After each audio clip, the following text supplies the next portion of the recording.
Greetings, Rob, and members of the PGS. Dieter here. Here I am. Rock you like a hurricane. And as you can see, Rob, I'm not alone. I'm with my Uber driver and bodyguard Patrick again. Patrick, where are we? We are the location of our movie. Yes, Rob. We did a mini movie. My work is done. I can lean back now and let Patrick all sort out the stuff that we filmed. And I can bitch and moan, complain. Faster, slower. Why did you cut there? The usual stuff.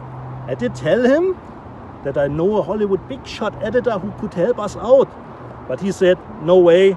He's way too expensive and probably still cutting bonus footage for his Hills Run Red Blu-ray. He's probably right with that. Who might you be? I am Mia. Mia is the daughter of Patrick. She made sure that her dad looked somewhat presentable on camera, which is not an easy task, but she's done a fine job. Considering me, she said, no use of heavy makeup or any visual artist could save this outside. So it's the beauty and the beast again. So Rob, like we even say in fake Hollywood, it's a wrap. If you're hot for toys, then Patrick's your choice.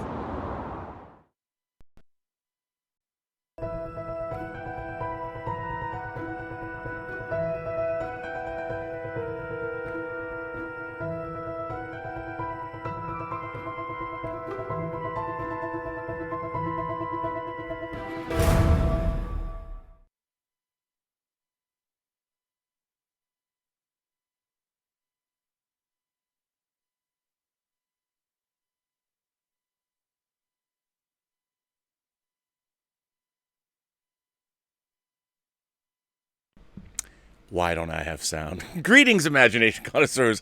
Once again, it is I, your Duke of Dope Discourse, your master of fun and wonder, your viceroy of verisimilitude. You know, I always forget to turn the sound back on when I'm playing someone's video. Your sommelier of cinema, your archbishop of Banterbury, and your chancellor of cheerfulness. You know why I'm cheerful today? Oh, wait a minute. Hang on, lest we forget. Your existential Mr. Rogers, and I am Robcasting at you. Well, by the way, I'm Robert Meyer Burnett. Robcasting at you from the Robservatory. You imagination connoisseurs, you members of this, the Post-Geek Singularity. Let me just show you something. You know, we talk about how everything's all bad. Let me just show you this. Gaze upon this. My God, ladies and gentlemen, for the first time since 1975, American astronauts splashed down in the Gulf of Mexico, right off the coast of Pensacola, Florida. SpaceX and NASA teamed up the first private spacecraft to carry astronauts to and from the International Space Station, performed flawlessly. It splashed down today, and I have to say I was watching it live with Elizabeth and Sophie and Gilbert, and it was very, very exciting. And boy, this was a textbook mission to space. You know, hopefully, like what happened when America was first going to space. Yes, I know. The entire Apollo program was, we had to beat the Russians, so there was a political motivation there. But, and there's a commercial motivation to move into space as well, but it's also the future of our human race. And I mean everybody. The human race. The one race of humanity that lives on this planet. We are all the same. We might have certain external differences, but the human race. Let's say it with me now. The human race, all of us, everybody across this great planet of ours, as we move out into space, hopefully, like the last time America really took up the mantle of space exploration, many people were inspired. It takes all kinds of different disciplines to get us into space. First of all, it takes science, ladies and gentlemen, gentle beings, kind folks from across 28 known galaxies. Science. That's what gets us into space, you know? And let's hope that it inspires an entire new generation to grab their sense of wonder, and hopefully we can move out amongst the stars, and in doing so, it will help us evolve that much quicker, because collective efforts and scientific efforts like space exploration, nothing like facing the indifference of the universe by bringing our hopes, our dreams, and our aspirations into space. So congratulations to SpaceX. It's a very exciting day. Now, you know what else is very exciting? I'm looking into the wrong camera.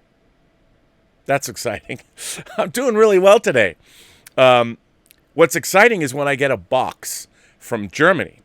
And according to Dieter Bastian, whose video I played, he sent me a box of Tony Montana quality Peruvian flake cocaine.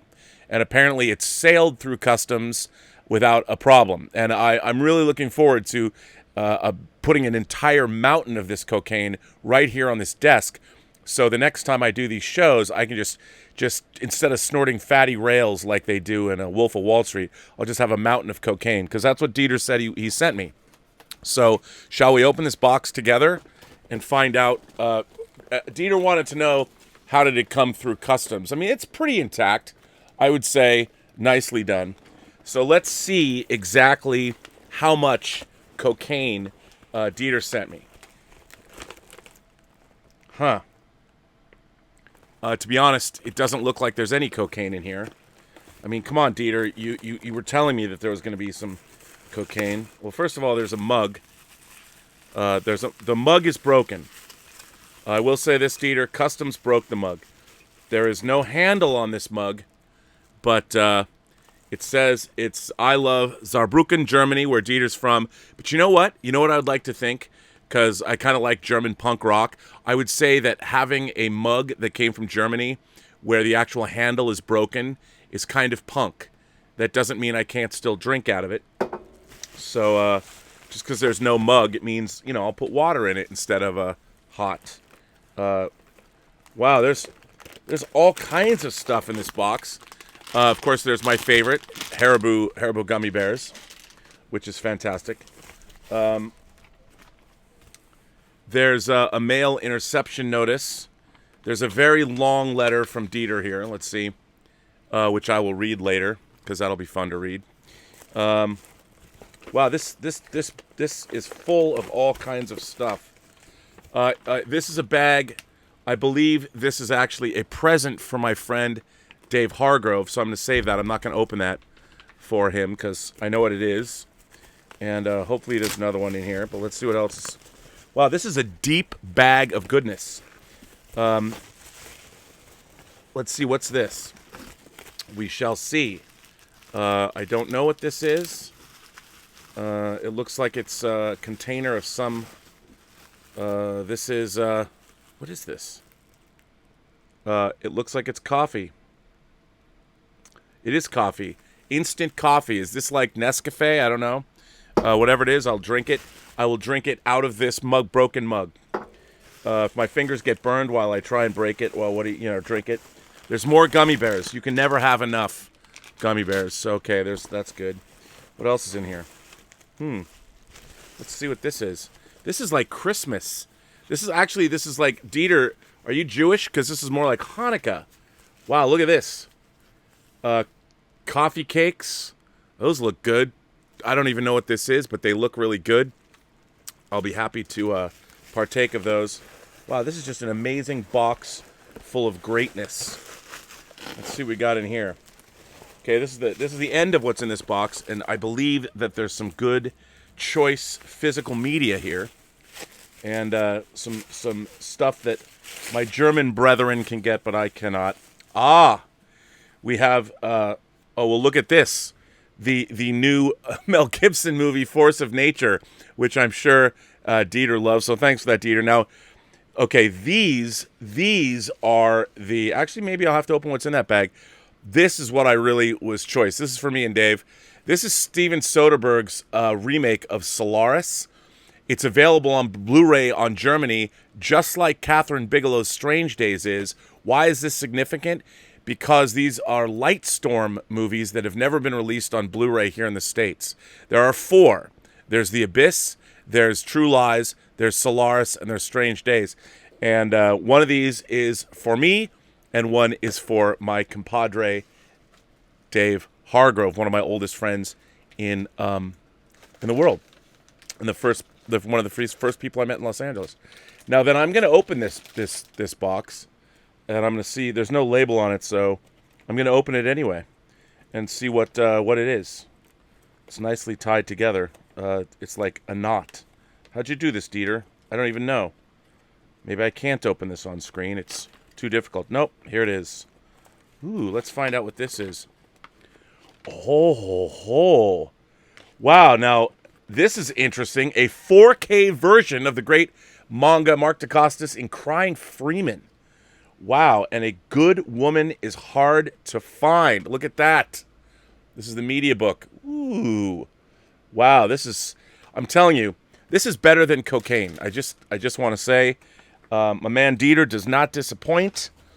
And maybe this was easier to get through customs than cocaine would have been. So I want to say thank you, Dieter. Everything made it but this mug. I don't want to say that this broken mug at all reflects on the great people and town of Saarbrücken, Germany. Deutschland, Saarbrücken, Deutschland. But hey, you know what? Fantastic.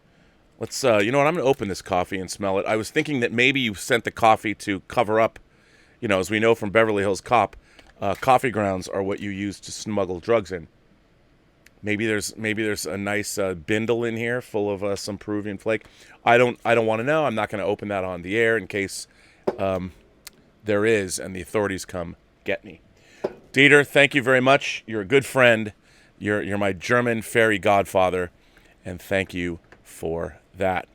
Thank you also for indulging me as I open these great packages from across the planet.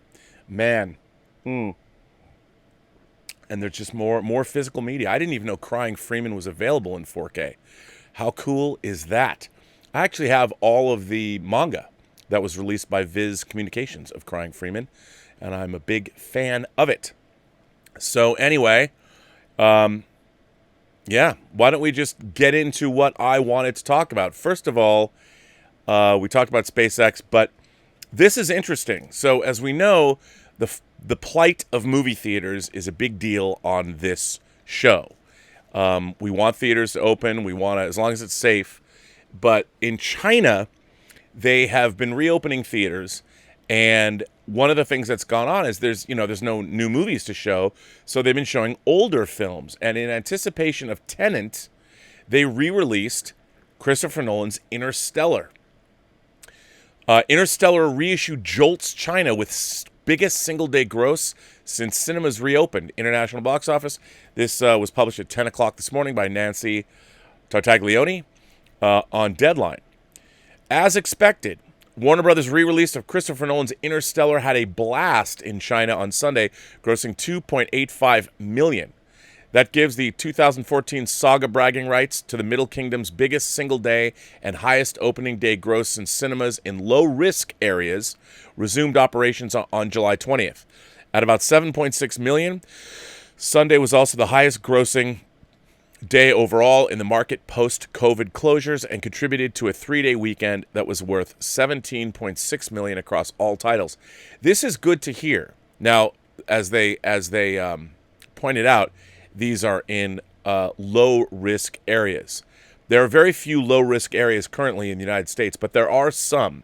There are some states that are in the green, but mostly COVID is now once again marching across the United States in its relentless pursuit of all of our lives. But it's nice to see that cinemas are starting to reopen. We'll see how that goes. Interstellar's original run in China grossed $122 million, and the reception on the re-release is a good sign for Nolan's Tenet, which starts rolling out internationally on August 26th. A China date has yet to be confirmed, although the timing could line up. Like Tenet, Interstellar was shot with IMAX cameras, and this weekend's China tally includes 660K from the large format.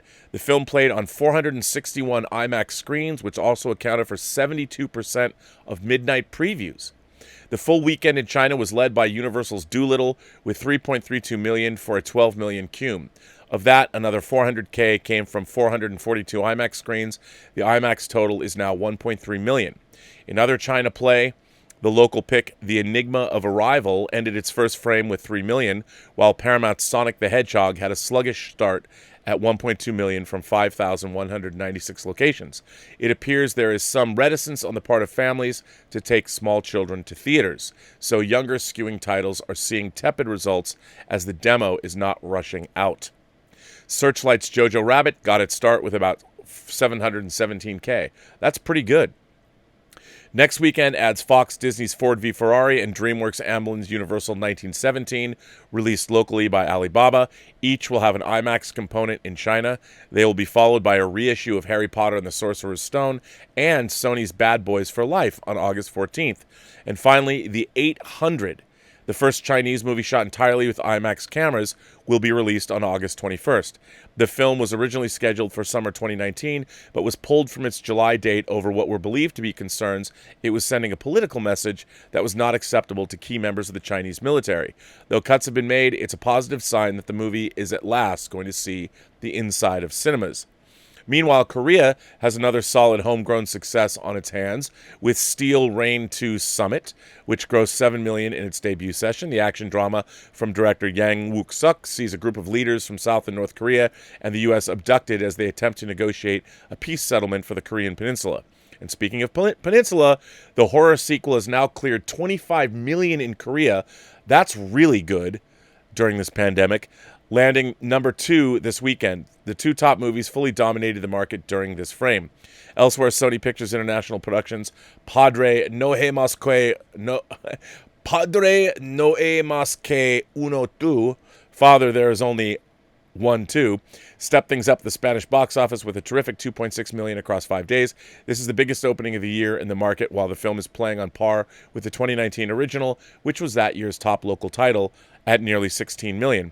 Santiago Segura directs and stars in the comedy of a father rearing his 5 children while also preparing for a new addition to the family and a visit from his mother-in-law. And in other news, Warner Brothers' Scoob grossed an additional $1.3 million on 2,247 screens from 13 international markets. That's a 38% drop in holdover play from the last session and lifts the cume to $10.3 million. Look, you know what? I like hearing this. It makes me happy that cinemas, at least are coming back. There's a viable market. People are getting into the theaters as long as people are safe and they know what's going on. It's pretty great that we are, in fact, seeing, well, at least maybe not here, but around the world. It gives me hope that motion picture cinemas are not dead and that theatrical will come back. And I really am excited to hear that because I think it's very, very exciting. So that's definitely a good thing. Let's jump into everyone's letters. I have a letter from our chairman. That's right, Jeffrey Mao himself. The chairman writes a letter, and let's begin. Greetings, Rob, and all the imagination connoisseurs. Once again, it is I, the chairman, bringing you a review of my recent purchases of physical media from the Warner Brothers Archives. I have to tell you, I love Warner Archive. Warner Archive is it started out as a video on demand. They basically print discs on demand, but Warner Archive was crushing it because the bit rates on their Blu-rays were actually much higher than the actual theatrical releases that Warner Home Video is releasing. Warner Archives is killing it. They're putting out great old TV movies like the original Don't Be Afraid of the Dark and Bad Ronald on Blu-ray. They've put out many favorites. I mean, they put out The Hunger. They are crushing it. So if you ever go, they always have 4 for $40 or 4 for $44 sales. I strongly suggest everybody patronize Warner Archive. And you know what? While they haven't put it out on DVD yet, I mean, they put out The Green Slime on Blu-ray. Actually, what I meant to say is they haven't put it out on Blu-ray yet. Go buy the Italian Franco co-production from 1965, Wild Wild Planet. If you've never heard of Wild Wild Planet, first of all, you need to own it. And second of all, go to YouTube and punch in Wild Wild Planet trailer. And after watching that trailer, if your interest isn't piqued, let me tell you, it should be, because Wild Wild Planet fucking rules. Anyway, once again, it is I, the chairman, bringing you a review of my recent purchase of physical media from the Warner Brothers Archives. And what a haul it was, too, with The Satanic Rites of Dracula, the Hammer film with BFFs Peter Cushing and Christopher Lee, the rockin' 1980s sci-fi actioner The Hidden, directed by Jack Shoulder, which I own. I have that Blu-ray. Michael Cimino's Year of the Dragon. I keep meaning to buy that. 1975's Night Moves, directed by Arthur Penn, and a brand new 4-film horror collection featuring Innocent Blood, directed by John Landis, Body Snatchers, directed by Abel Ferrara, Wolfen, based on the Whitley Strieber novel, and of course, what else but your beloved The Hunger. I watched The Satanic Rites of Dracula, and it was, well, what it was. Peter Cushing once again played Van Helsing, bent on thwarting the Count's evil plans, but it did have plenty of nudity, which I expect from a Hammer film. However, the most interesting film of the bunch, and the one that I had the least familiarity with, was Night Moves. Reunited with director Arthur Penn was Gene Hackman in the starring role of Harry Mosby, a former star pro football player for the Oakland Raiders turned private detective. Hackman had acted for Penn in the classic Bonnie and Clyde. Hackman was in the middle of a really good run at the time with this film, with The Conversation having come out a year earlier, in which he also played a character named Harry Call. Hackman really inhabits this role, bringing a lot of his personality into it. Harry is close in age to Hackman, and he's not old, but no longer the young star athlete, now relegated to doing divorce jobs as a detective. He soon discovers that his wife, played by Susan Clark, is having an affair with a character played by Harris Yulin. Such a great cast. This movie's actually really good. Needless to say, this does not improve his mood. At the same time, a washed-up small-time actress wants to hire him to find her daughter, played by a teenage Melanie Griffith, who's been missing for 2 weeks. Harry takes the job, and as with many detective stories, discovers there's a lot more going on after he brings the girl back home. While watching this film, I was definitely struck by the 70s-ness of it. The look of the film, the grain, the color grading were distinctly 70s, along with the moody, downbeat tone. The film also features, like you like to say, Rob, peak 70s verisimilitude. All of the actors seem real, and the actresses are believable, and no one looks too pretty or clean for their role. Even Griffith, with the most Hollywood pedigree, comes off as naive and cute, as she hasn't matured yet into her classic 80s form. Also, the film is just very adult in the concerns of the characters, their issues, and the conflict. It's not adult in that there's a lot of stuff which would be inappropriate for kids, which there is. It's just the type of film that I think would totally not interest children or younger people in wanting to watch. It's that classic adult drama that is pretty much gone from today's cinema. I only just finished watching it last night, so I have a little trouble figuring out exactly why people start to die and what's going on. A young James Woods plays a slimy mechanic. Doesn't he always play slimy? Who is somehow involved in the proceedings and is friends with Griffith's character, Deli. There's something going on with a stunt coordinator friend of Harry and Deli's stepfather who runs some kind of boating operation in the Florida Keys. Harry runs between both coasts trying to connect the dots. If I were to try and find a film to compare Night Moves with, I think of Chinatown. Obviously, they're not very similar, but they both have that same moody, downbeat tone. A story focused totally on the LA detective protagonist as he tries to put the whole story together, sometimes feeling like he's always a step behind. Both Nicholson's Jake and Harry are not young men, not superheroes, just very real men who are trying to do a good job in an ugly profession and have gotten personally involved in a job. Both films are very classically 70s with their ambiguous non-happy endings. I won't spoil the end of Night Moves, but I would say that it ends as appropriately as I could expect. Night Moves is definitely a film I'd recommend watching if you're a fan of detective films, 70s films, or Gene Hackman. If you do watch, let me know what you think of it. Thanks, Jeff. Well, Jeff, I've always loved Night Moves. Good call on that. And once again, just when I think that I'm getting to the end of my physical media journey, they pull me back in. You reminded me, I love Year of the Dragon. I know people call it racist. And I know people have a problem with Mickey Rourke's ever-changing gray hair, but I do love me some Year of the Dragon. Michael Cimino trying to get back into Hollywood's good graces after making Heaven's Gate. But I liked it. I thought it was good. And it's a lot of fun. So there you go. This next letter comes from our boy Ian Samuels. Ian writes, Rob and fellow Robservationists, my journey into the world of video games started with an Atari 2600. I enjoyed playing Space Invaders and Pac-Man. Many have criticized the 2600 version of Pac-Man, but as I never had the opportunity to play the arcade machine, I was happy with my 2600 version. I moved on to the Sega Master System 2, then the Mega Drive, known as the Genesis in the US, before moving into the future with the Sony PlayStation, then the PS2, and finally Xbox 360. Haven't had a console since. But at times, the world of video games is disturbing, and so are the people behind certain games. So let's start by going back to the Atari 2600 and a game I most definitely did not own, Custer's Revenge.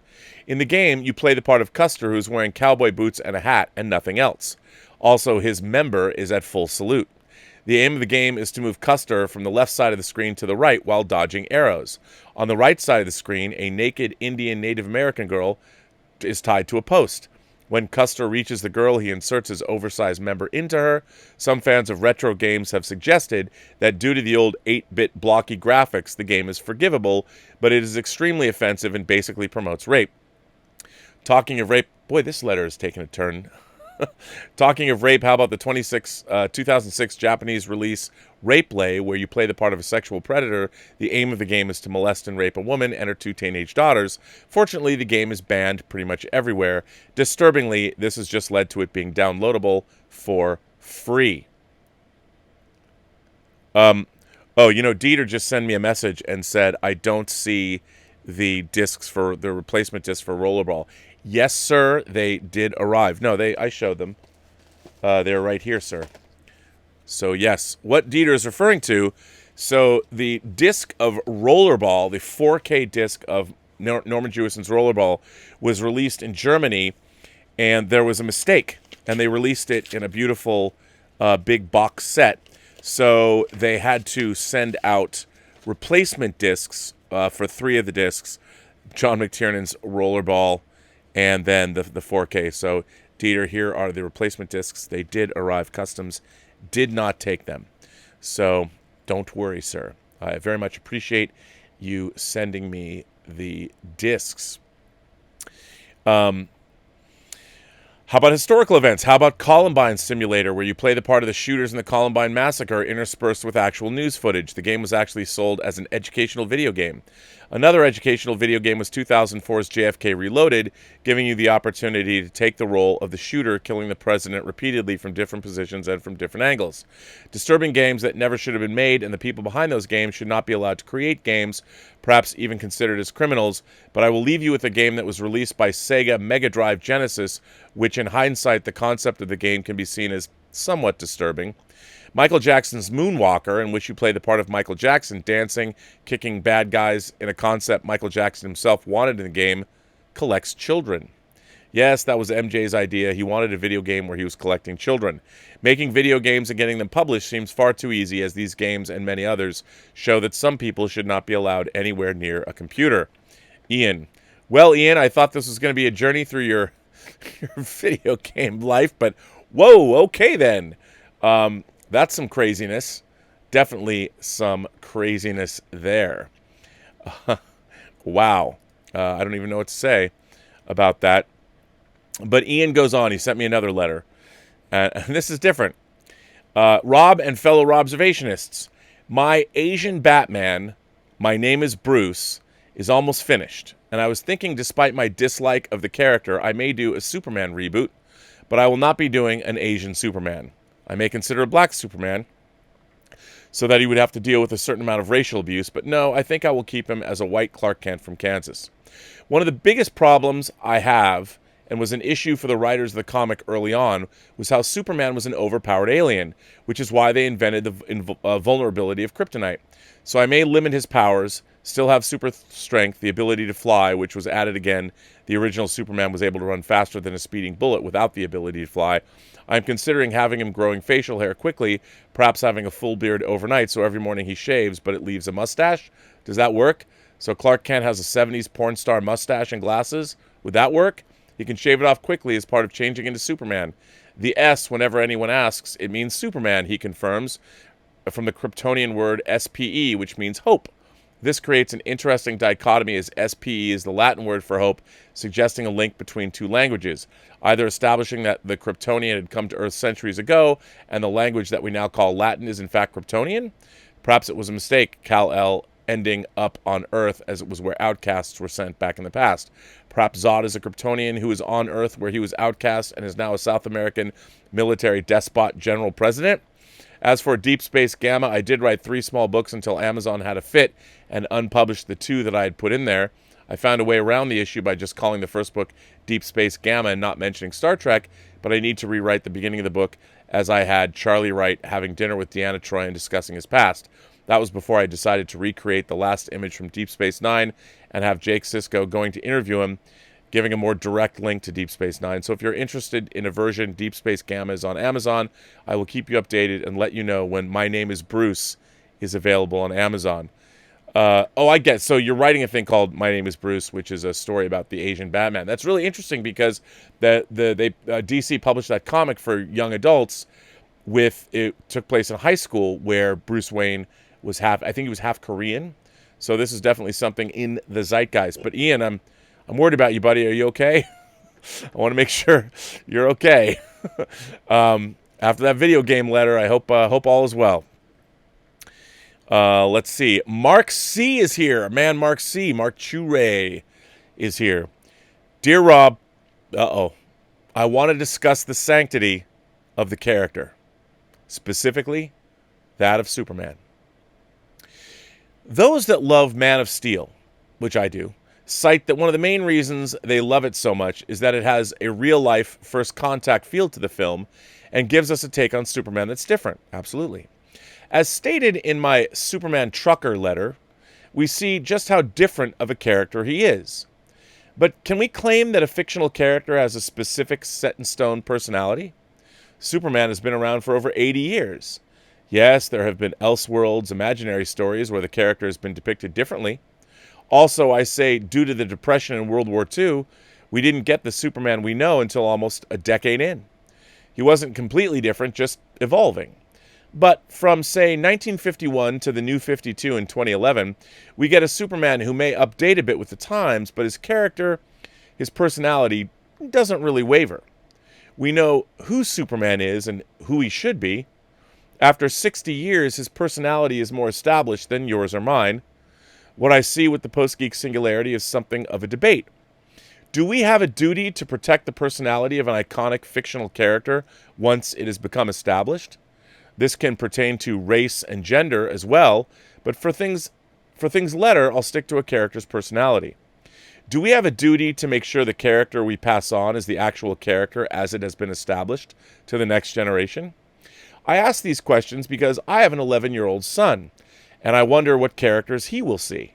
We seem to keep heading down a road where we adapt but never return to the status quo of what we know to be the character. If the adaptations keep making him more flawed so we can relate to him, do we lose them as morality tales? For me, growing up, Superman was a reinforcement of the values I learned through church.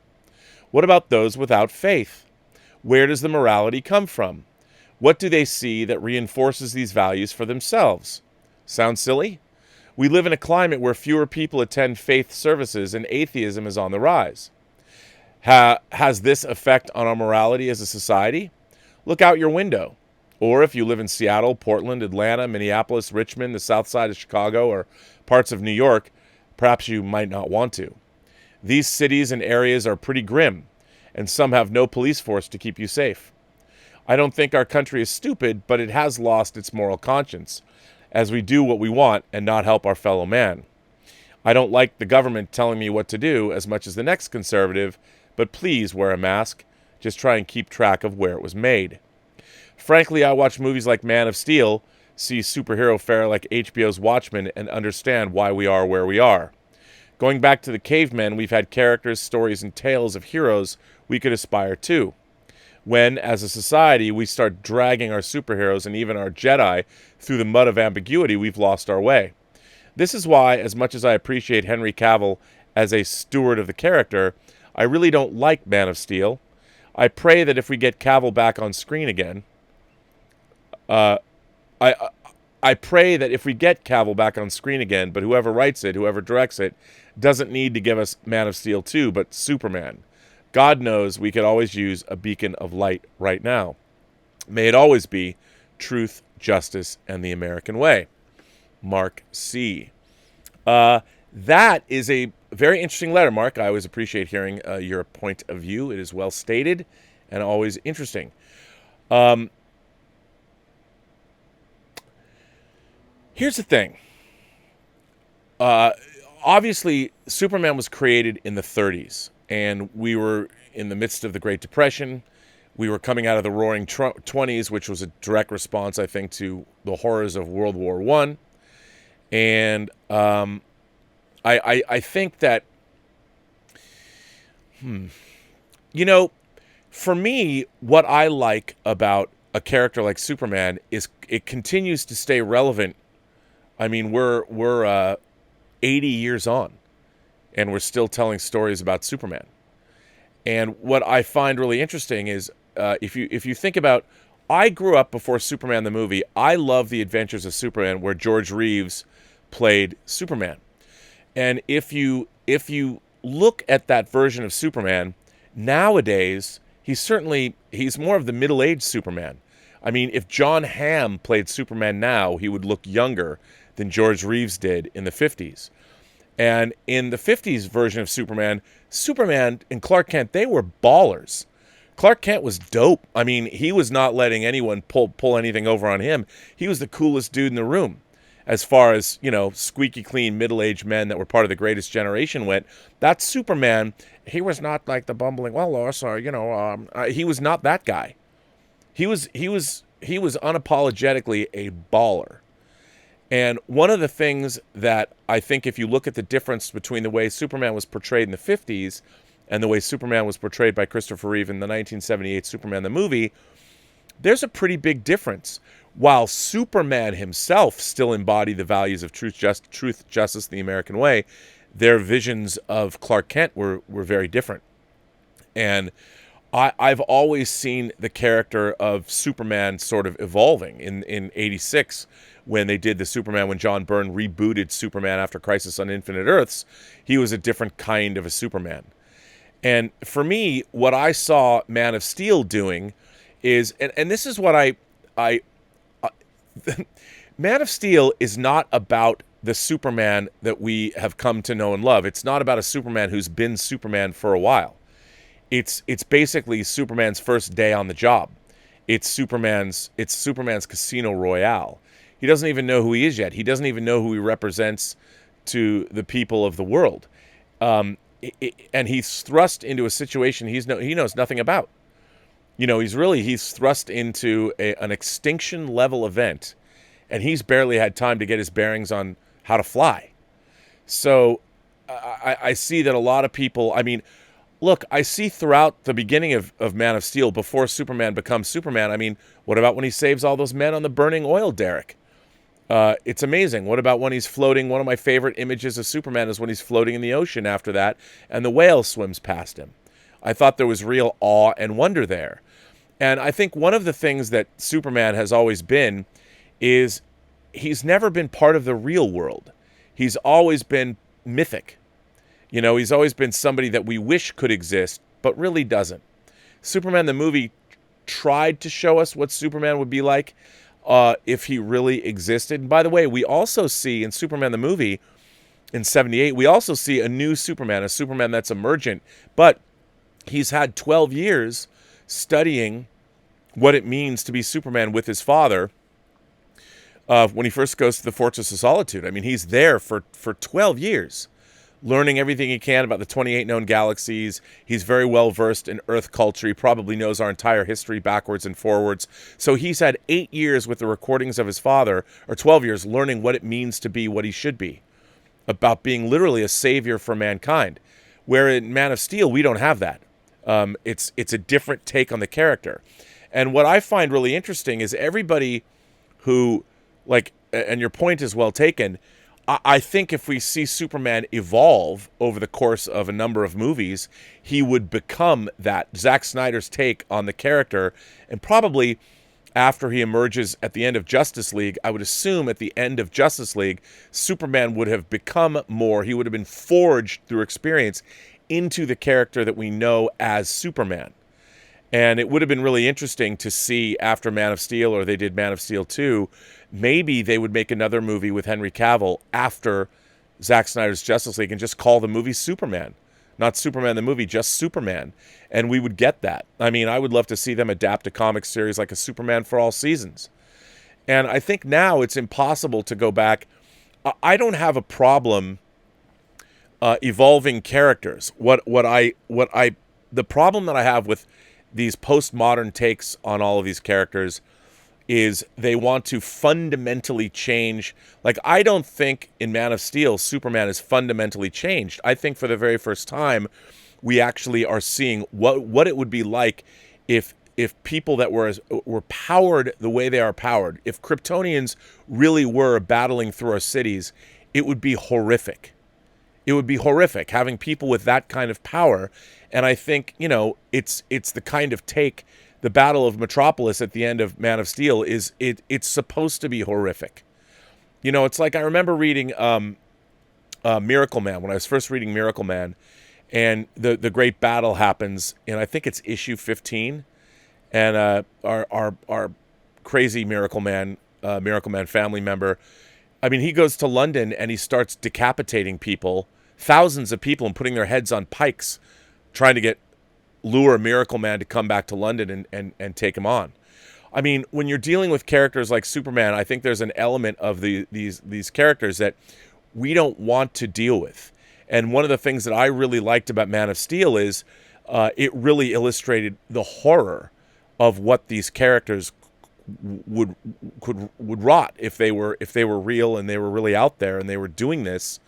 And it's terrifying. I mean, it's horrifying. And I didn't have a problem. Like, I'm watching this going, yeah, now we're seeing an example of what this character would really be like. I mean, Superman, people are like, well, what about that he's not caring about civilians? I mean, he can't. He's fighting an extinction level event. It would be like if a meteor slammed into the Atlantic Ocean, what would Superman do? How would he be able to save the world? I mean, and yet, but your point is well taken. I mean, I think that,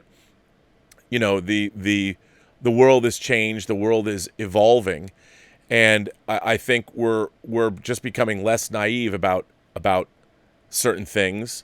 And I don't think I think Superman can evolve, and his core ideals will definitely still be there. One of the things that I find insidious, if I can move it over to my beloved Star Trek, is inherently the characters on Star Trek, the people that are on a starship, they're pushing out the boundaries of human knowledge on the final frontier. They have to be the best of the best. It is entirely a meritocracy. There is no quotas. There is no affirmative action, because there doesn't have to be, because we've evolved as people. But if you're not the best of the best, there is no your feelings are no. We only take people that get 100%.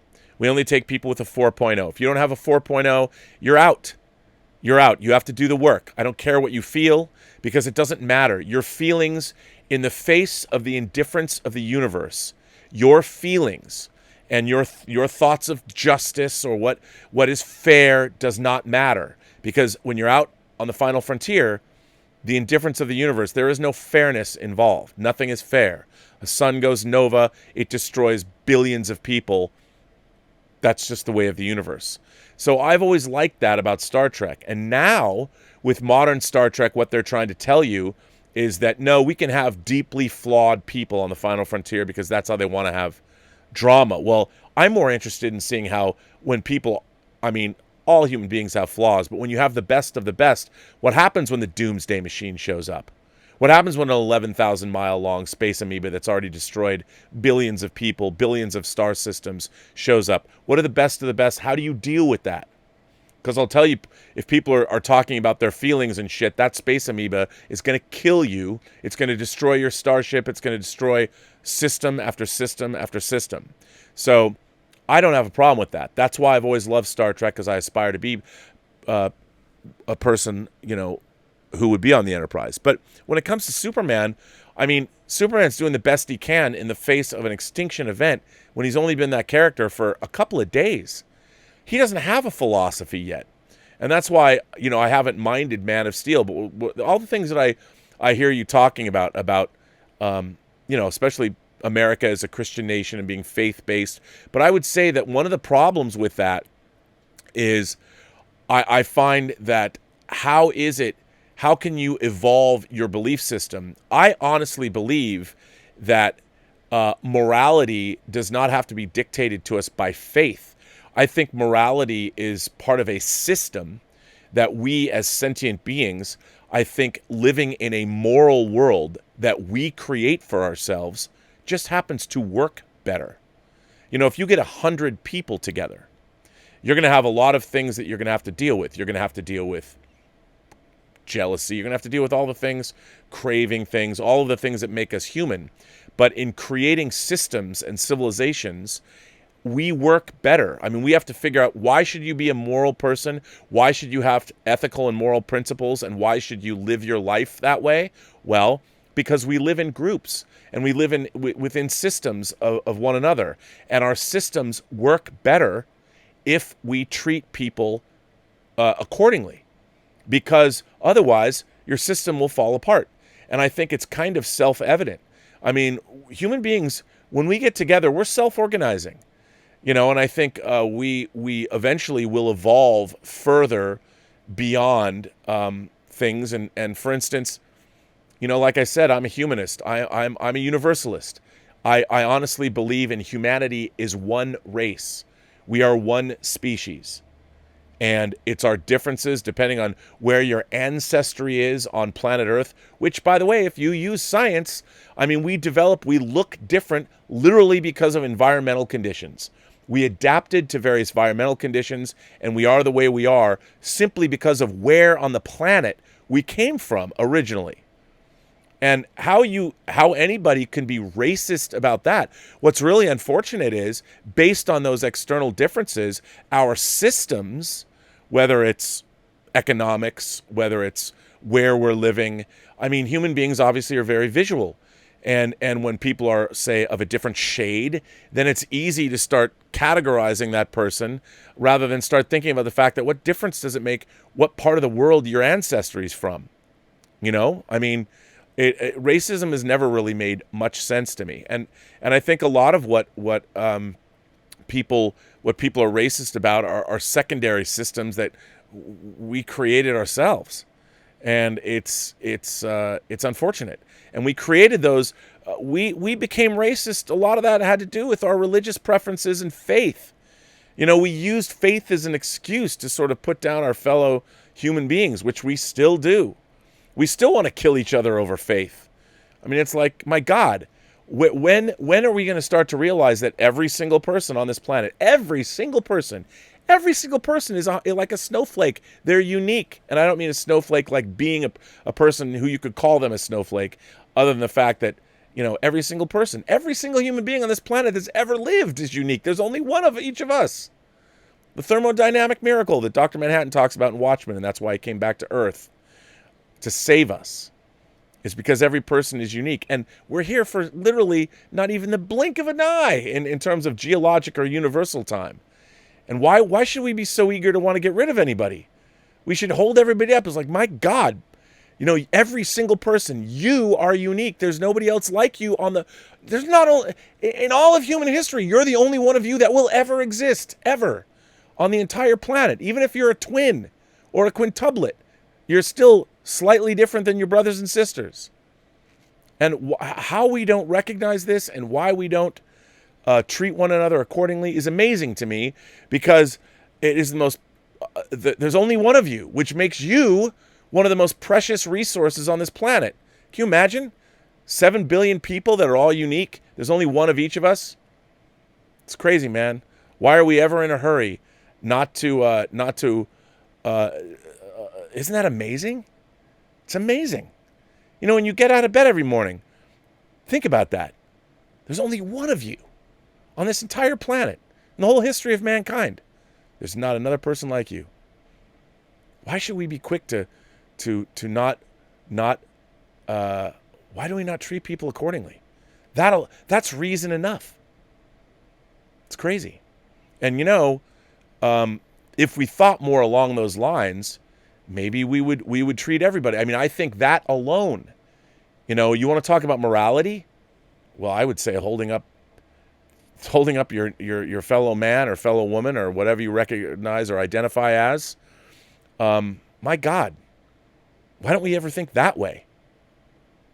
It's crazy. But anyway, I mean, in terms of characters, I understand what you're saying. But the problem is our society is always changing. Superman was created in the 30s. And our society is very different now than it was. I mean, think about it. 500 years ago, people still believed that the Earth was the center of the universe and the sun revolved around this planet. Now, do we take characters that were created at that time and say they have to be exactly the same as they were? I mean, I think as we evolve, like, look, right now, in the postmodern era, it's really hard for us to have heroes, you know, to have heroes. I mean, it's really difficult. I understand that, but I don't think it's bad that we do. You know, now again, if in my way of thinking, if you start knowing that the universe is indifferent to your suffering, the universe doesn't care. Who should care is you, and who else should care is the rest of us. And what we should all do, the beginning of human civilization should be, and I know it's me thinking in the clouds, but if every single person is unique, then I think human civilization demands as a baseline that we do everything we can to help the individual rise up and realize their potential. We shouldn't be telling everybody else what to do. What we should be doing is trying to do as much we can for ourselves and at the same time help everyone else reach their own potential, because they are individuals. And while it's great to have groups, I would rather have a group of 100 individualistic, iconoclastic people who aspire to work together to do something amazing, rather than have 100 people in lockstep who believe exactly the same thing and are willing to scream and yell at anybody else who doesn't. Give me a bunch of individuals, not a bunch of people that have been browbeaten into thinking one thing. That's never good for anyone. But anyway, a great letter, Mark. But what's interesting is, I think, especially you talk about having children. I mean, if you were brought up in religious faith, then you should show the character of Superman, how Superman has grown and evolved from where they began. Even you said, the Superman we know and love isn't even the Superman that he started out being. You know, able to leap tall buildings. He couldn't fly. He had no invulnerability. They created kryptonite later. So by your very admission, Superman is an evolving character. And what's interesting is, I think that the evolution of fictional characters is something that's worth teaching. There's how you teach, morality, I think. But I think the morality of our lives is that every single human being is unique, and we should do everything we can. And they're only here for a very, very short period of time. And it's always, I've seen things you people wouldn't believe. Why? Because Roy Batty is an individual. And when he dies, even though he only had a 4-year lifespan, everything he saw is no longer going to be able to be passed down to anyone else. His experience of the world will be lost forever. All those moments in time will be lost like tears in the rain. That applies to every human being that's ever lived. And what we want is to make sure that human beings have experiences that are worth passing along. That to me is the beginning of morality. But that's me. Anyway, what were we talking about? Superman? It is Sunday after all. Pedro Ferreira. I think it's Ferreira, right? Ferreira is back. Hi, Rob. Quick letter today. I just found out Wilford Brimley died. Over the years, I'd seen the sequel to Cocoon, but only some months ago finally got around to seeing the original movie. Wow. I love the original Cocoon. Crazy to think Brimley was 20 years younger than the rest of the older cast. He was. Wilford Brimley in Cocoon was the same age as Tom Cruise when he starred in Oblivion. Think about that. Cocoon, I feel, must be one of his best performances, not just because he convinced everyone he was playing an elderly man, but because he brought a stubborn yet determined sense to his character. As Ben, he really acts as the leader of those elderly characters. His interactions with the equally stubborn Bernie, Jack Gilford, and his grandson, played by Barrett Oliver, are some of the best scenes in the film. As a follow-up to my previous letter asking your opinion on Star Trek viewing orders, I was interested to know whether you felt Season 1 of Voyager should be watched in production order. I was also interested to know why you disliked the 37s. We can all agree that while Learning Curve is a solid episode, it doesn't provide the great ending to the season. No, the production order which the UK got was Projections, Elogium, Twisted, and the 37s. The first episode of Season 2 is Initiations, the episode where Chakotay is stranded with a young Kazon played by Aaron Eisenberg. I just can't see those 4 episodes as part of Season 2. I feel the 37s caps off the first season better as it ends with Janeway giving the crew a choice to stay or continue the journey back to Earth. Also, Rob, I don't want to keep you struggling with my name. You could say my surname the Portuguese way, but you'd have to roll your R's. Pronounced phonetically, my name is Pedro Ferreira. All right, Ferreira, Pedro Ferreira. Good, that's easy to do. Pedro Ferreira. Great. Ferreira, Ferreira, that's great. Kindest regards, Pedro. You know what? With Voyager, I can't help but go with the production order because that's kind of how I saw it. And I think that's how it was broadcast the way they wanted it to be. And remember, with the production order, there was a production break in between each season. So there was a couple of months hiatus. So that's why. The 37s, I just am like, come on, man. Like pickup truck in space and all that. I couldn't go there. To be honest, I liked the first season of Voyager. And then I thought that seasons 2 and 3... I think one of the things that hampered Voyager was things like the Kazon and the Phage, and it just felt like Star Trek light to me.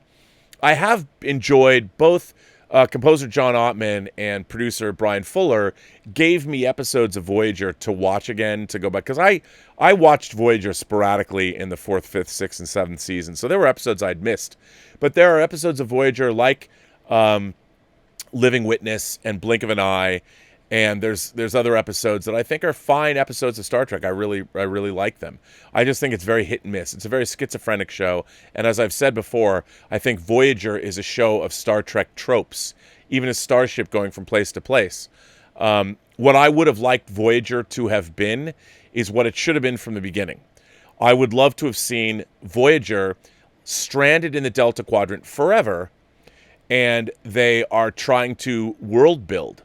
Basically, the premise of the show would have been, how do you take the wild, lawless space west, and how do you, like Roddenberry said, Star Trek was wagon train to the stars. Well, how do you build a coalition? How do you, in a lawless land, how does the Voyager bring the ideals of the United Federation of Planets and try and get a part of space that's a mess, pull it together, and whether that's a violation of the Prime Directive or not, I mean, I don't know. You're not necessarily interfering. I mean, all these societies are interacting, and that's what I would have liked to have seen. I think that would have been really interesting, and you could have delved into politics, and you could have delved into religion. You could have delved into a lot of different things that they didn't do, which kind of always bummed me out. But that's what I always wanted Voyager to be. And, again, it's not that way, but I just felt that Voyager was ultimately a disappointment because it was a copy of a copy of a copy. I still believe it was a show of Star Trek tropes, and that was kind of a bummer. But anyway, yeah, I go with the production order.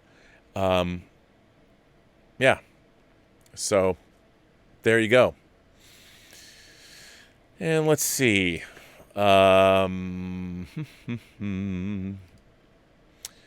This one comes from Jason Whitcomb. Jason Whitcomb. Dear Robert and the PGS. The other day, a member of the PGS asked you if a 66 Batman show could be done today with his campiness. As an older member of the PGS, I actually remember when the 66 Batman first aired in January of 1966 on ABC at 7:30. I was only 5 at the time, but I have vague memories of the show and the excitement it caused as my family all surrounded our television in our den. Over the years, the Batman television series has been more or less dismissed as a parody of the character, and in later seasons, that is indeed what it became. However, initially the show was presented as camp, not parody. Some of the first episodes are actually based on Batman detective stories of the early 1960s. The wild Dick Sprang and Win Mortimer art, with scripts by writers such as Batman co-creator Bill Finger, were the actual inspiration for the tone of the show. Finger himself actually wrote the Clock King episodes for Season 2. If you watch Hi Diddle Riddle, you'll notice there's only one obvious joke when Molly dies. What a way to go. Other than that, the show takes its situation seriously. Riddler is quite a menace. George Saunders' version of Mr. Freeze is quite tragic, unlike the hammy Otto Preminger and Eli Wallach versions that follow. And people actually die in the first 5 or so episodes. In the early episodes, the laughs come from the situations rather than the jokes that were later written into episodes. Batman and Robin played it straight, and the guest star villains were the outrageous ones. I believe West, having an ego, wanted to get in on the joke and didn't like being upstaged, so he insisted on adding bits of humor himself. He also deliberately slowed his line delivery to give himself more screen time. And everyone else, especially Burt Ward, was forced to rush their lines in order for the episode to have a proper running time. Before Star Wars, Batman had probably the most intense merchandising contract in modern times. There was Bat merchandise everywhere in 1967. I'm sure it's where George Lucas got the ideas from as far as cashing in. All of this to say, I think a 66 Batman type of Batman could actually work if done well. It's really hard to balance camp while not falling into parody. Lorenzo Semple Jr. failed with that balance with his Flash Gordon script. What? That film also had a terrible actor as a lead and direction that was embarrassingly amateurish. What? You do realize the 4K restoration of Flash Gordon is coming out on Blu-ray, or actually 4K, this month, do you not? That's all I have to say for now. Best, Jason. Well, Jason, that's a great letter. Very much appreciate that. Yeah, I mean, look. To me, when something turns into camp or parody, you're sort of at the end of its journey of that. And I don't know, man. I don't know. It depends how it was done. I mean, we have so many shows now, everything from Robot Chicken that's done great parodies of things, or it would have to be done well. I mean, there are things like, look, 21 and 22 Jump Street. Those were funny films. They sort of took the piss out of the original format of the show. And to me, it all comes down to writing, direction, and performance. Depends what you're going for. You can make things that are really funny that aren't stupid. And I think it's whether you want to go lowbrow or highbrow. I mean, to me, I go back and I look at the comedic Star Trek episodes because I think a lot of what I find funny was really defined by The Trouble with Tribbles and specifically a piece of the action. Because what's so amusing about a piece of the action is, look, the situation's absurd. A whole civilization patterning their culture over Chicago mobs of the 20s. But be that as it may, okay, that's your situation. But what happens when our characters then have to deal with the aftermath? And the way it's done is very funny. And the humor is not stupid. It's not like, blast shield, blast shield, blast shield. Fuck that bullshit. I know I haven't even seen the show, but God, so stupid. Whereas you go look at Trouble with Tribbles and you go look at the situation, I mean, it would be really interesting. And maybe they'll do this. Maybe they do this in Lower Decks, but not from what they've shown us in the trailer. It would be really funny to see, like, when you're dealing with... I'll give you an example. I'm a big fan of Battle Beyond the Stars. And it's very funny watching the different aliens, whether it's Nestor, whether it's Cowboy from Earth, whether it's Gelt, whether it's Saint Exmund of the Valkyrie. There's a lot of humor in that script, but it's smart humor. It's not stupid humor. I mean, one of my favorite things in any movie is when, I forget the name of the lizard creature, but when he says to Richard Thomas, Shad, when they find out their mutual enemy is Sador. And the lizard guy, forget his name, and he's saying to innocent John Boy, who's part of the Akirans, and the lizard guy's like, wait a minute, Sador of the Malmori?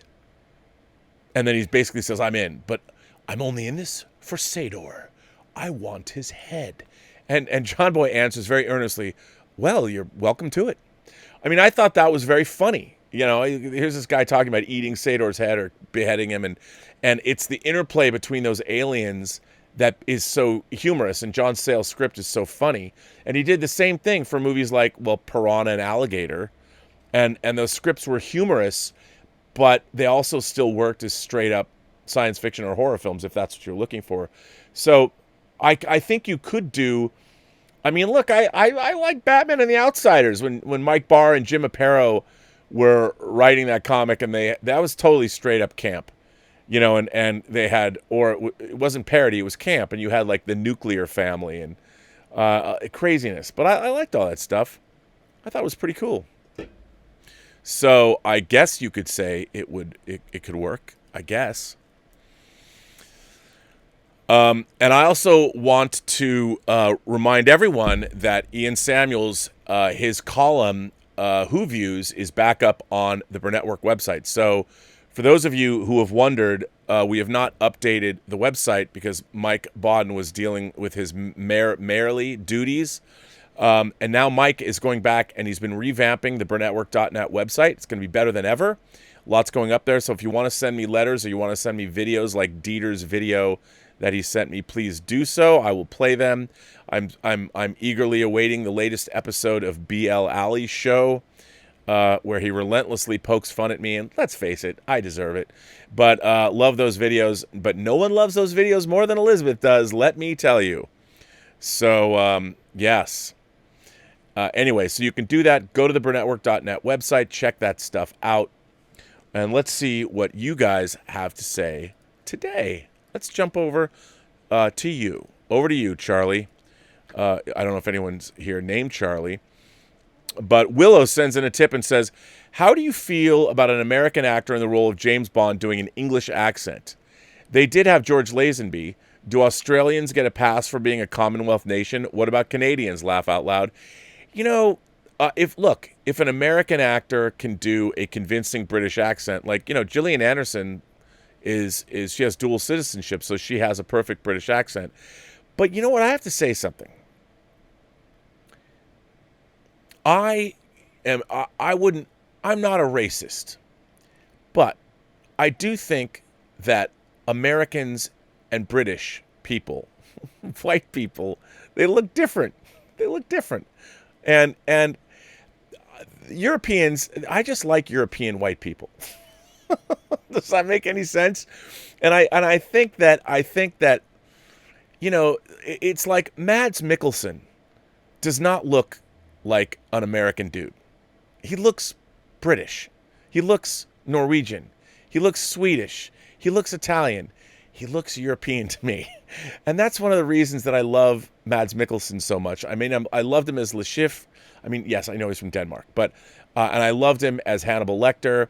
And I think that James Bond needs to, I mean, George Lazenby, Australian, but I think he was British and then he moved to, or maybe he's a native Australian. I like the way he looked. But I just think James Bond needs to be played by a European. Does that make any sense? Micromanaging white people. I think that I just like people from Europe. Whatever that means. I don't know. And I think that that's what James Bond needs to be played by a European. And I mean, sure, a good actor could play him. If they were great in the role, I think that's fine. But I do think I just like people that look European in those roles, if that makes any sense.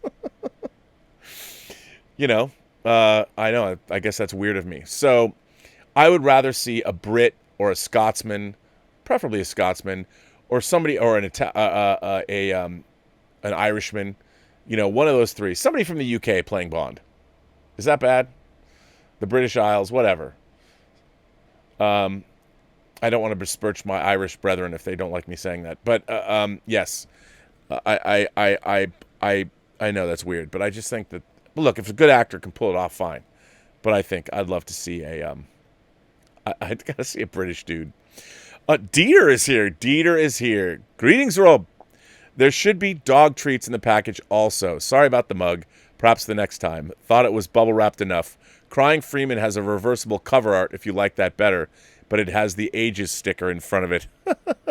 By the way, you know what I did? I was pulling my Ages sticker off to live and die in LA, and I was being very, very careful, and at the very last minute, a little bit, just like you. Didn't do a good job. Sean M. Oh my God, Sean M. That's amazing. That is a very generous super chat of you. Thank you very much, sir. What do I do to deserve things like this? Your great generosity. Thanks for looking into Star Trek The Beginning. I think, like most Star Trek fans, I love the premise. Maybe it would have worked for a general audience. Like any deep genre fiction, its effectiveness depends on the story, acting, dialogue, and production design.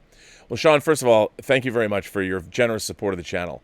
That's amazing. I have to say, you're right. I think that the Star Trek The Beginning script would have absolutely appealed to a wide audience. Because, yes, it deals with warfare, it deals with a sneak attack. There's enough iconic elements that it would fit. And also, the characters, too. Very iconic. They're very relatable. I mean, the pseudo-military. I think everybody can relate to that. Again, what would have been really interesting, I mean, some of the things... the script doctor on Twitter, who I really like, really smart guy, messaged me about certain things he thought the script could use, and I didn't necessarily. You know, maybe I should let me call that up, and I'll read what the script doctor wrote to me, his thoughts. The script doctor is a writer. I don't know who he is in real life, but I just know him as a script doctor. We've been on podcasts together. Here's what he said about the script, and I thought it was really interesting. So this comes from the script doctor PhD on Twitter. Hey, Rob. Loved your coverage of Star Trek The Beginning. I remember this script circulating around during the end of my second working summer in LA in 2006. I agree with you, and I think it should be made today with a few tweaks. The first being, make Tiberius a Kirk, not Chase. It always seemed like a cop-out to gain a quicker redemption by having a rebirth moment of identity. That's interesting. Second, build up the love story between Tiberius and Penelope. It was very rushed. I totally agree with this. It was very rushed, and I think a strong love story will elevate the stakes much higher for both Tiberius and Penelope. Totally agree with that. Third, narrow the time frame from Earth's conflict from a month to a week. I'd rewrite the end of the first act by having either the Amarkians or the Lathropians attacked by the Romulans, thus giving us some dramatic irony about the impending doom heading to Earth. Have a Starfleet vessel encounter the Romulan fleet drones but get disabled with no means to warn home. Involve Tiberius' family or former cult in some terrorist attacks that put his career in jeopardy so that by the time the Romulans attack, Tiberius is literally fighting two enemies at the same time. I agree with all of those points. Keep Gardner Jr. a death as a mid-act turning point, followed by Tiberius being arrested on charges of conspiracy and sabotage relating to the aforementioned Earth purist attacks, and finding out his fiancée Penelope is pregnant, thus putting him at his lowest point, unable to be with the love of his life, having lost his best friend and ostracized, and most likely kicked out of Starfleet and sent to prison on guilty by association charges. This gives a reflection of how the rest of Earth treats the purists, like the Romulans treat the Vulcans. I totally agree with all of this. Have this be realized by Gardner when he learns of the sordid past of the Vulcans, and give Tiberius the benefit of the doubt and trust in himself as a parent for teaching his daughter the skills of character judgment, and lead that to a climax where Chase joins the defensive line against the forthcoming armada. It also allows for Gardner to reach out to reconcile with the human purists and maybe allow them to share Tiberius' point of view instead of the morbid Admiral Green's doctrine. Throw in your climactic space battle where the Earth is victorious, but it is otherwise distraught as they realize they are involved in their first interstellar war, an outcome they were never prepared for and are worried could change the direction of Starfleet and the coalition of planets. But that's just my ideas. I'd love to geek out with you on this script sometime in the future. Again, great video going over the script. Sincerely, the script doctor. I think every one of those ideas is great. I really think that here's the thing. The problem with where Star Trek is right now, all of the control with Star Trek resides in one place. First it was Bad Robot, now it's its secret hideout. And I don't think any of these people was a proper fit in the first place. What they don't have is what Marvel has. Marvel has Kevin Feige. Marvel has a Star Trek executive. An executive that has worked on movies, that understands what makes the MCU great, and works with filmmakers to create what they've done, and it's been very successful. Paramount does not have this kind of oversight. It's amazing to me that there is not someone like Kevin Feige, who just loves the Marvel Cinematic Universe, worked on 13 projects before starting the Marvel Universe. Paramount has licensing people like John Van Sitters, who's a great guy, and Marion Cordry, who are over there in licensing, and they cover the brand, but they're not people that understand film production. They don't understand writing. And there's nobody out there over there that knows what that is. And the way that they're making Star Trek, I mean, they really are running that brand into the ground. And I think it's unfortunate because there's no synergy. There's nobody at the studio level that's overseeing other than the brand. They can't tell the filmmakers what to do. There's no partnership there. And what I think would be the obvious thing to do is that Paramount should make this film.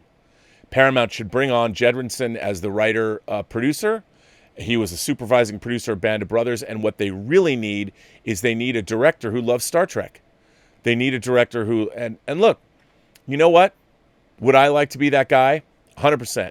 Unfortunately, the reason why I could never be that guy is I don't have enough professional credibility.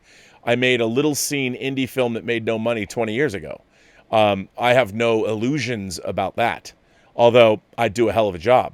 But I don't have the track record. There's nothing anybody can look to and go, yeah, we got to hire that guy, unfortunately. Maybe someday. But right now, I as much as I would want to be that guy, I mean, if they gave me 3 months, I would completely storyboard and previs the entire film. I'd work with Jedrinson to get the script the way we wanted it, and I would turn in the whole package and go, here's the movie we're going to make, shot for shot, and here is the script we're going to shoot, and here's the cast that we want. And I would do you'd be able to sit down and watch my version of the movie from beginning to end in previs. You'd be able to see that. I mean, I would need a bit of a budget because I'd have to pay for previous people to do that, and that would be my audition. I mean, I would say, look, let me go make this movie. And how we're going to make this movie, I will deliver this film for less than $100 million. And people would say, Rob, how do you know how to do that? Well, I would say because as a documentarian, I spent every day watching Superman Returns being filmed. I was on set on Chronicles of Narnia for 14 months in New Zealand, watching how those movies were made. As a DVD documentarian, I did deep dives into the making of X-Men, Lord of the Rings. I mean, I have more knowledge about how $200 million or franchise films have been made than a lot of people. So, but it would just never happen. But I would love to make that film. And if you listen to Eric Jedrinson's interview, if you listen to the Inglorious Treksperts podcast and you sit there and go, yes, it's ready-made. The script is already there. And you can already read it and go, this is terrific. But then people wouldn't understand. You could make it even better for the fan base by bolstering the character of Shran, by adding Jonathan Archer to the mix. I mean, you could make it a canonical Star Trek film. And, you bring back your design people and you keep it, you show fealty to actual Star Trek design. So all these idiots that always say, well, you can't make a Star Trek movie. It looked like it was going to look in the 1960s. No, you don't. But you keep the designs the same. Yes, you add more detail and you spruce them up a bit, but you shoot it like it's a modern movie. I mean, it's so lame to me that people say all that kind of stuff. Of course, you don't make it look exactly like a 60s television show. You make it look like a feature film. Hence the jump from Star Trek, the original series, to Star Trek, the motion picture. You believed all that. That's what you do. You go, look, man, we're going from the Enterprise era a little further, but look at the design. Look at the design of the bridge of the NX-01, all the sets in Enterprise. I mean, it's all there. You can make it happen, and you can make it happen for a price. There's no spending $200 million on movies like this. You go back and you use the original Star Trek as an example. How are you going to make a theatrical feature? Well, we're going to make a theatrical feature because it's going to be really compelling and it's going to be character-based. And we're going to pull back on the extensive visual effects. We're going to shoot this on sets. We're going to shoot it like, what did Harv Bennett do with Star Trek 2? He shot it like a TV show. And that's what you got to go do. But not a TV show like Star Trek Discovery. You do it like a TV show. You make it for a price. But anyway. I hope that somebody would do that. You bring Eric Jedrinson down, you make this movie for less than $100 million, You cast it really well. You know, you've got an exciting group of young people. I mean, imagine you do a trilogy of movies with this group of people. And by the way, if you're only spending, better yet, write all 3 movies and shoot them all together. If you're doing a trilogy of films, then make it $200 million and shoot 3 movies because you're shooting them on the same sets. Why not do that? I mean, that's what I would do. If you're confident in your material, you're confident in your filmmakers, that's what I would do. I'd make 3 movies for $200 million. You'd shoot them all at once, just like they did Lord of the Rings. You get Jedwinson never did write the other 2 scripts, but if you listen to him, it's not like you wouldn't know what they were going to be. And there you go. You've got the entire Romulan War, beginning, middle, and end. And you look at Lord of the Rings as an example. That's what I would do. But that's just me. Anyway, that was a long answer. But you know what, Sean? You deserved it. So thanks for supporting the channel in the way you did. That's very, very generous of you. Thank you so much. Stubble McShave is here and says, in the latest Anton Petrov video, he gives plausible, logical answers to the latest UFO videos. If you haven't checked out his YouTube videos, you should. They often feature interesting scientific and cosmological concepts. Yeah, I will check that out. Look, do I believe that we're being visited by aliens? No. I'd like to think that we were once, but I don't think we were. But I think that would be cool. Bunyan Snipe says, I'm hoping for that 40th anniversary of the Mike Hodges Flash Gordon, Brian May announces a big-budget Broadway musical using that amazing Queen score. Gordon is alive?